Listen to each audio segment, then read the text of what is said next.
चुनाव का मौसम है, चुनाव की सरगर्मियां तेज हैं। आज मैं हूं वार्ड नंबर 15 नगर परिषद पालगढ़ में। आइए जानते हैं यहाँ के कैंडिडेट्स कौन कौन है और क्या कहना है। सबसे पहले हम चलते हैं शिवसेना उद्धव बाला साहब ठाकरे ग्रुप के कैंडिडेट के पास, गायकवाड़ जी के पास, जो शिक्षित हैं, एडवोकेट हैं और उनके पास बहुत सारी बातें हैं हमें बताने के लिए। मी ॲडव्होकेट संदीप विष्णू गायकवाड आणि माझ्या जोडीला आहे ती प्रीती गणेश मेढे।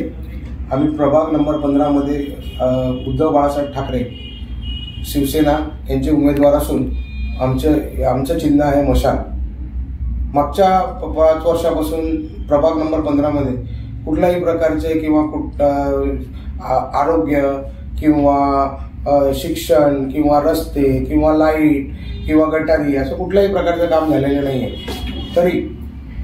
तरी जेव्हा ते प्रचार करताना गांगावा करतात की आम्ही ही सगळी कामं केली आहेत, या प्रकारची कुठलीही कामं झालेली नाहीत। रोडची कामं झालेल्याच रोडवरती डागडुजी करून लोकांनी बिलं पास करून घेतले। शिक्षणासाठी काय नाही, गरीब लहान मुलं आहेत त्यांच्या शिक्षणाचं काही नियोजन नाही आहे, आरोग्याचं काही नियोजन नाही आहे, कुठल्याही प्रकारचे आरोग्यदायी किंवा औषध उपचार लोकांपर्यंत पोहोचवलेले नाही आहे। या अशा सगळ्या गोष्टी आहेत की ज्या प्रभाग 15 मध्ये झालेल्या नाहीत। या आम्ही पूर्णतः सगळ्या पूर्ण करणार आहे आणि लोकांपर्यंत पोहोचण्याचा प्रयत्न करणार आहेत, कारण की आम्ही इकडचे स्थानिक व सुशिक्षित उमेदवार आहेत आणि जे समोरच्या आमच्या विरुद्ध पार्टीमध्ये गेलेले ते आमच्याच पक्षातून जाऊन तिकडे उमेदवारी त्यांनी दाखल केलेली आहे आणि ते राहायला नवलीमध्ये आहेत।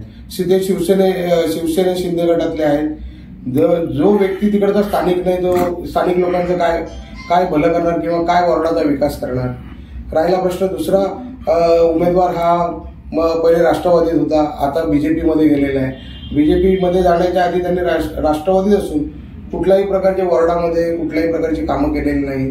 उलट त्यांच्या वॉर्डामध्ये तुम्ही आज जाऊन विचारा, आंबेडकर नगर किंवा शांतीनगर किंवा भरवाडपाडा किंवा लोकमान्यपाडा, इकडे लोकांना गुन्हेगारी वाढवलेली त्यांनी लोकांच्या न्याय मिळवून न देता त्यांचे हक्क खिचून घेतलेले। अशा उमेदवाराला जनता ही समोर बघेल आणि काय ते निर्णय देईल हे आम्हाला या इलेक्शनमध्ये म्हणता येईल। जय महाराष्ट्र।